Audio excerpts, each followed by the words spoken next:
Sind Sie bereit für einen Adrenalinkick? Diese Verdächtigen haben uns wieder einmal überrascht. Sie haben alles versucht, um der Polizei zu entkommen und sie damit fast in den Wahnsinn getrieben.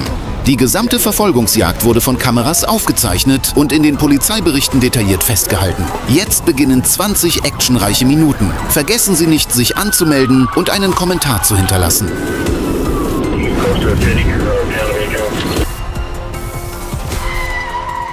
Kurz vor 16 Uhr am 26. November 2025 war David Menotti, Polizist der Arkansas State Police, im ländlichen Gebiet von Lake Village auf der US Highway 82 in der Nähe des Pew Circle im Streifendienst. In diesem Moment fuhr ein weißer Nissan Xterra aus dem Jahr 2004 an ihm vorbei und eine Überprüfung des Kennzeichens ergab, dass das Fahrzeug mit gefälschten Kennzeichen unterwegs war. Menotti hielt das Fahrzeug an und sprach mit dem Fahrer und den beiden Beifahrern. Der Fahrer gab an, gesundheitliche Probleme zu haben, während die Beifahrer zugaben, kurz zuvor Marihuana geraucht zu haben, was die Situation noch ernster machte. Hey, y'all doing? All right. Hey, Trooper United with Arkansas Police. Your tag's coming back to a different vehicle. Yeah, it's Abby's, friend of mine. Okay, you got your license, insurance with you?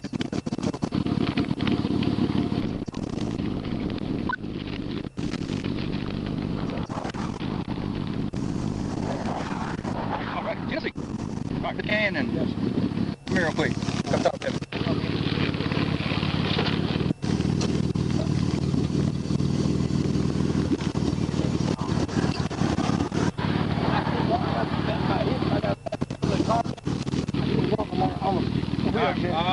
We'll just talk right here then, okay? How much weed's in the vehicle right now? No, what we smoked earlier. Well, you know DWI drugs is a real thing, right? Right.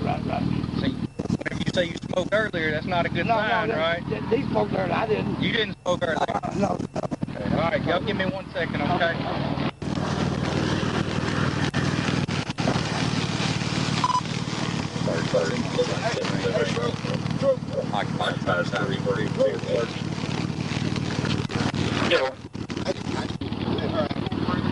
Yeah. She's sweet. Yeah. Come here. All right. She gonna get out in that highway. Come here. Excuse me, sir. Come here. Bring your back here.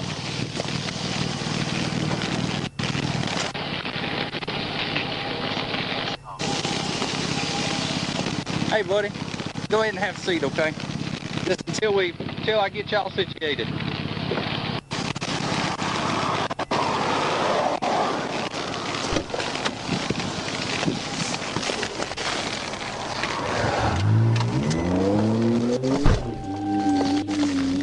Der eigentliche Wendepunkt kam jedoch, als Menotti zu seinem Streifenwagen zurückkehrte, um Informationen einzuholen. Ohne Vorwarnung gab der Fahrer Gas und flüchtete.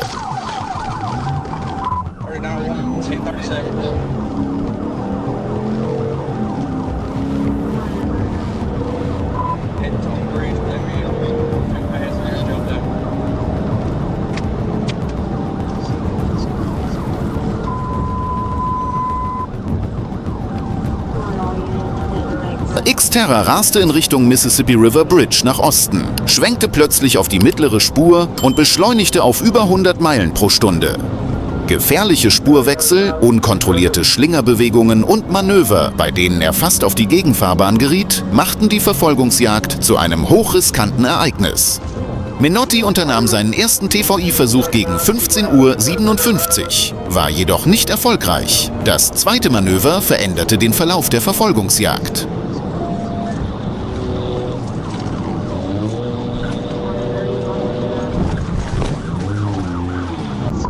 TVI.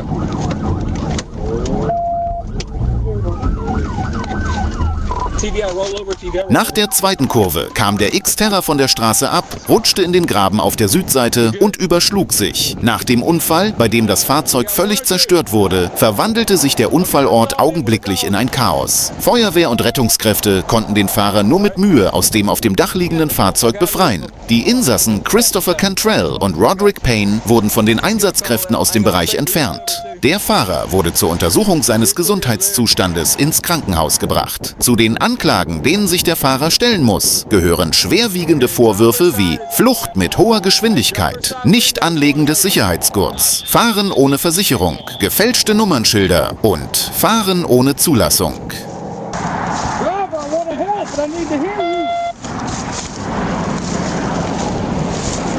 I can't see nothing over here.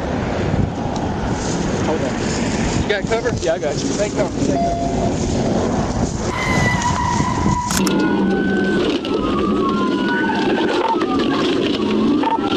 It's not the rock. I think I put it right here.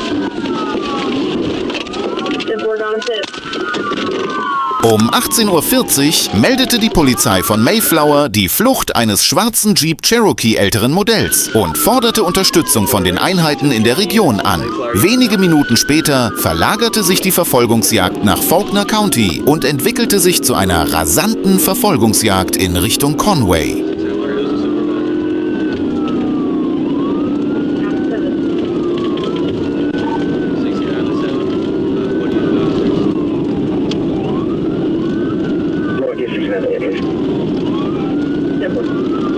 An der Kreuzung der Highway 89 und Highway 365 fuhr das flüchtende Fahrzeug zusammen mit dem Mayflower-Team und Einheiten des Faulkner County Sheriff's Office in Richtung Norden. Die Zentrale forderte die Teams auf, ihre Positionen anzupassen und erklärte, dass eine erfahrenere Einheit die Verfolgung aus Sicherheitsgründen übernehmen müsse. Innerhalb kurzer Zeit wurde die Verfolgungsreihenfolge neu organisiert und die Hauptverfolgungseinheit positioniert.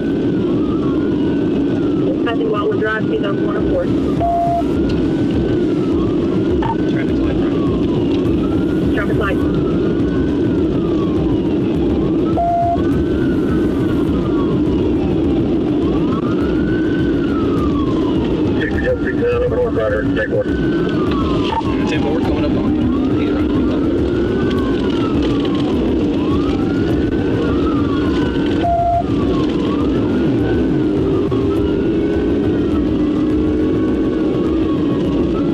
He's right. You come to the county, we'll come to the county, we'll come to the county, so Negative. I haven't got a radio. We're coming up. we have on day board over half. We have on day board over half.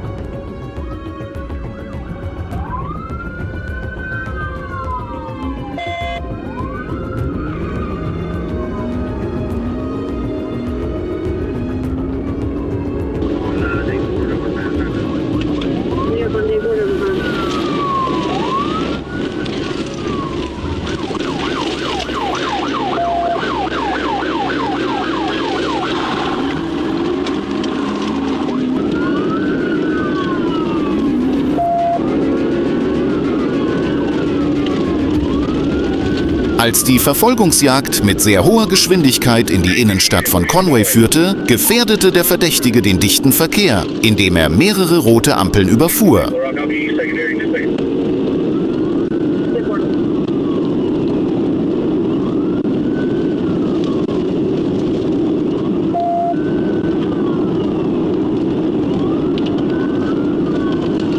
Als sie sich der Kreuzung Harkreader und Bruce Street näherten, wurde ein geeigneter Winkel für ein taktisches PIT-Manöver erreicht. Doch der Verdächtige bremste plötzlich, schleuderte das Fahrzeug auf die Gegenfahrbahn und wechselte abrupt auf die südliche Fahrbahn. Der Verdächtige versuchte erneut in Richtung Norden zu fahren, um das Chaos zu vergrößern. Doch eines der Fahrzeuge führte einen kontrollierten Kontakt mit dem rechten Heck des Jeeps durch, wodurch das Fahrzeug im Uhrzeigersinn ins Schleudern geriet. Der Jeep blieb mitten im nordwärts fließenden Verkehr in völlig falscher Fahrtrichtung stehen.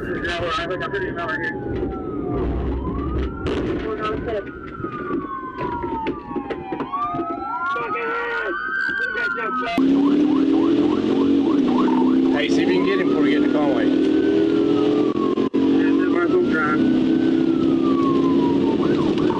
66 Little Rock, I'll be secondary in a second.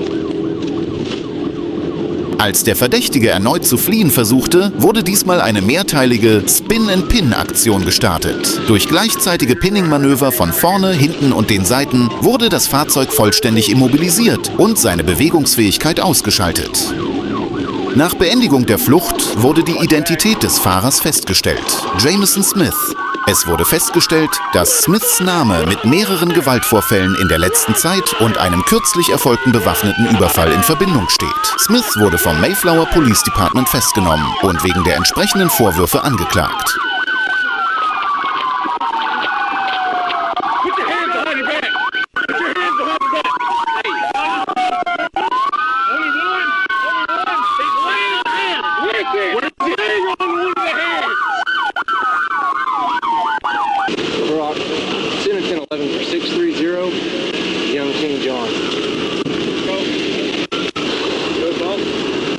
We're at Bruce and Hunter.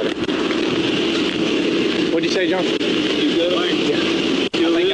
Yeah, it's smoking. I think I barely got it when he hit the brakes. I pinned him. Yeah. When you? Yeah. I was trying to keep him. Dude, when you spun him, I was gonna hit him. Yeah. Well, flip around and I figured he was gonna spin around and go. Yeah. Well, when he did it, that's when I got in front of him. He spun right around, so that's why I just hit him again. I'm about to turn this off real quick.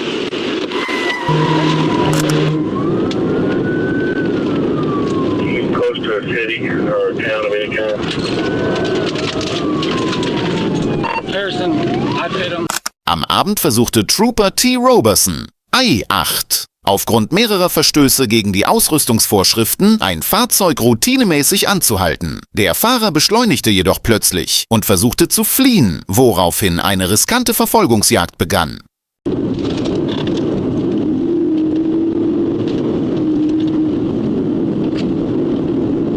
Josh, 1019 to Ridgeway Loop. Thank you, have traffic. 8 to 12, 1019 to Ridgeway Loop. 8 Harrison 28, Adam Charles Nora. 30 at Frank.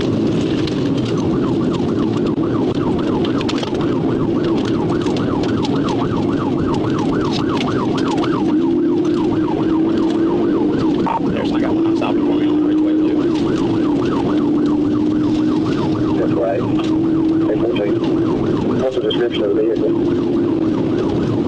It's like a baby blue spray painted Chevrolet Cavalier. I'm not running.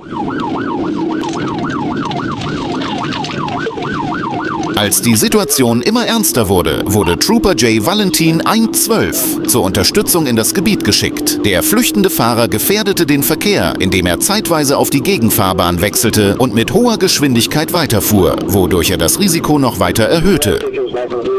Chevrolet Cavalier to Howard of Guy Kastner out of Ozark, Arkansas. Shows a September 22 expiration, 252. 10-4 is going to be occupied 2 times.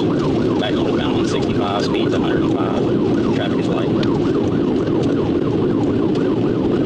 How many 10-4? 10-4.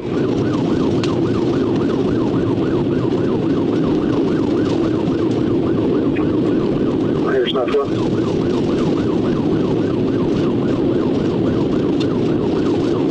Good. Are you 10-4 on 8 traffic? Yeah, 10-4. I'm 19 in his direction. He said that they're back on 65. That's 10-4 northbound, 65. Well, we're northbound from West Ridge. Traffic's light, so I'm going to try to wait for you to get here with him. That's 10-4. I'm at Tower Road right now.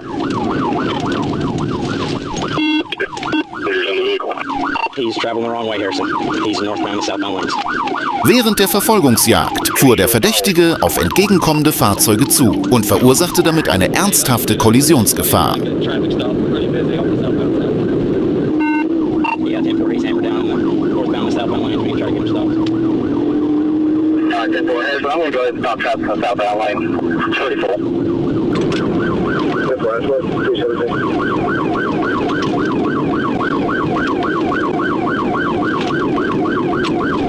I did Burlington Loop here. Ridge and top of the hill. That's right, that's what 317.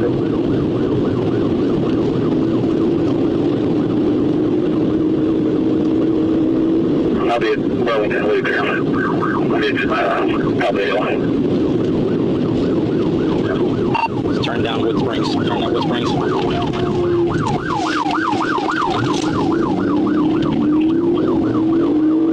Is there anybody in the vehicle other than just the driver?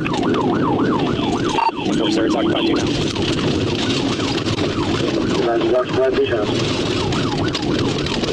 Hey, what road you say you're on?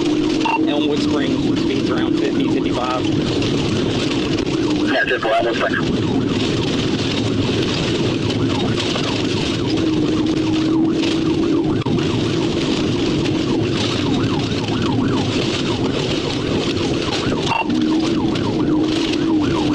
Stay on Elmwood.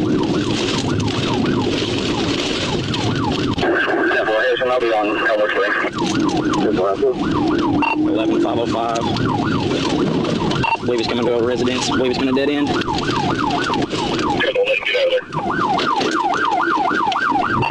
Der Fahrer bog auf einen Feldweg ab und fuhr dort eine Weile weiter. Er machte eine Kehrtwende auf einer Wiese. Dabei geriet das Fahrzeug von Trooper Robertson in einen Graben am Straßenrand und war vorübergehend fahruntüchtig.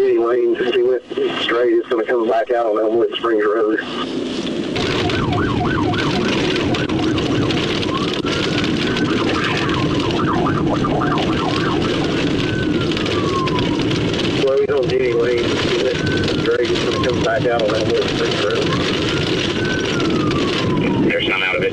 Up in the ditch. 10-4, right? 10-4. I just picked him up. You can show me pursuit. 10-4, that's 1-2, 10-4. We're heading back towards 65.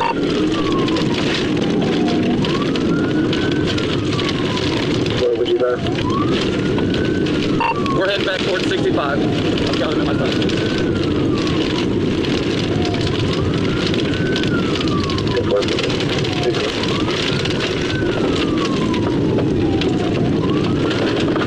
12, what's your speed?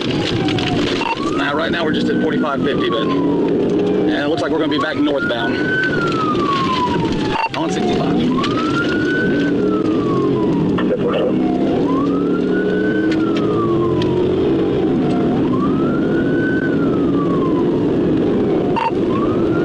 If I get cleared, I'm gonna pit. Yeah, cool.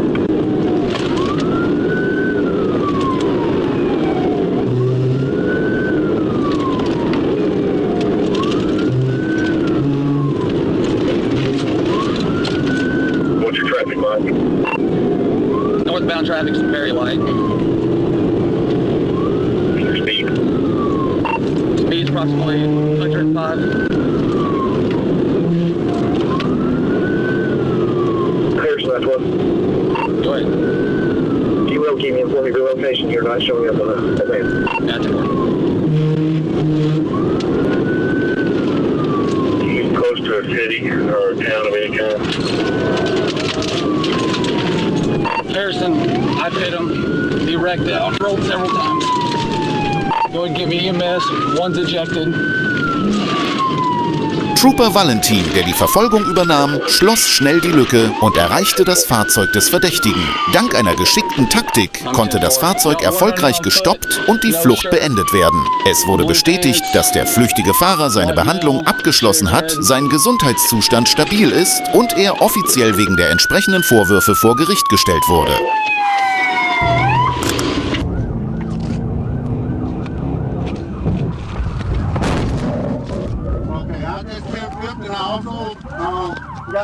Was mit einer einfachen Verkehrsübertretung im dichten Abendverkehr begann, entwickelte sich innerhalb kurzer Zeit zu einer hochriskanten Verfolgungsjagd mit tödlichen Geschwindigkeiten von über 20 Meilen pro Stunde. Ein silberfarbener Mazda, der in Richtung Süden fuhr, überholte alle Fahrzeuge, die an der roten Ampel standen und gefährdete durch das Überfahren der roten Ampel den Verkehr. Trotz der Blaulichter und Sirenen der Verfolger beschleunigte der Fahrer und begann zu fliehen. Als das Fahrzeug den Richard Petty Boulevard verließ, geriet es ins Schleudern und über Funk wurde den Einheiten eine Hochgeschwindigkeitsverfolgungsjagd gemeldet.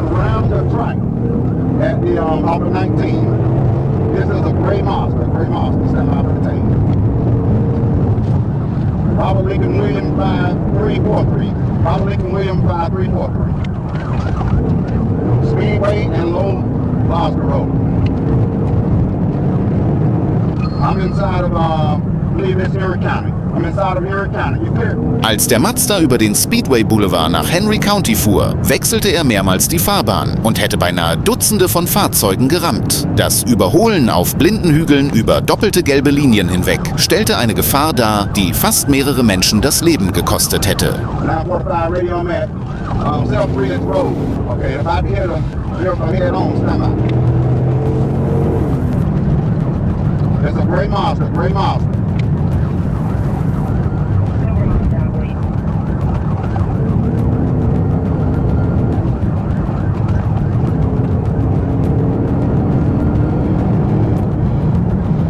Okay, they still passing on no yellow lines. I'll give you an update shortly. I'm at Wildwood Road, making a right turn at Fortson Road and Wildwood Road.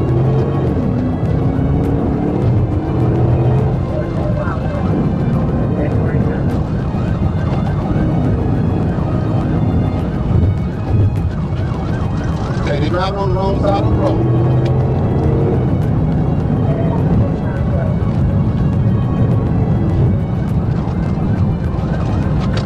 Okay, running a stop sign. We're at Wildwood Road and Woods Road.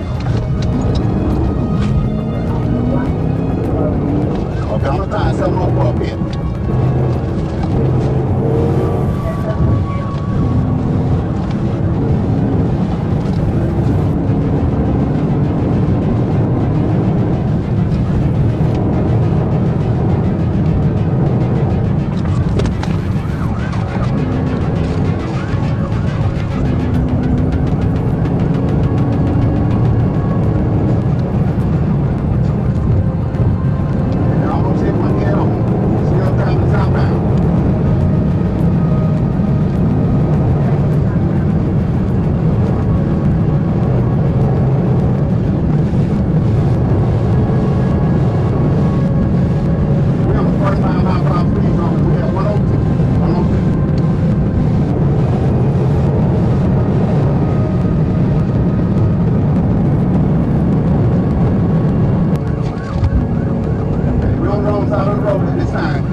Anschließend fuhr er in den Fayette County ein, wo die Straße den Namen Fortson Road annahm. Dort ignorierte er das Stoppschild und bog unkontrolliert auf die Wildwood Road ab. Die Einsatzkräfte meldeten, dass er in einem Bereich mit einer Geschwindigkeitsbegrenzung von 45 Meilen pro Stunde mit 102 Meilen pro Stunde fuhr.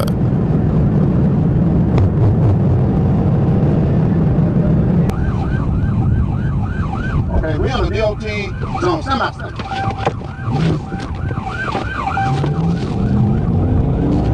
Als er die Kreuzung der State Route 92 ohne anzuhalten überquerte und in Richtung Osten fuhr, hätte er beinahe Arbeiter auf einer Baustelle überfahren. Nach etwa 3 Meilen tauchte er in den dichten Verkehr der Innenstadt von Fayetteville ein. Der Fahrer ignorierte weiterhin die roten Ampeln und man wartete auf den günstigsten Moment, um die Verfolgungsjagd auf der Staatsstraße zu beenden.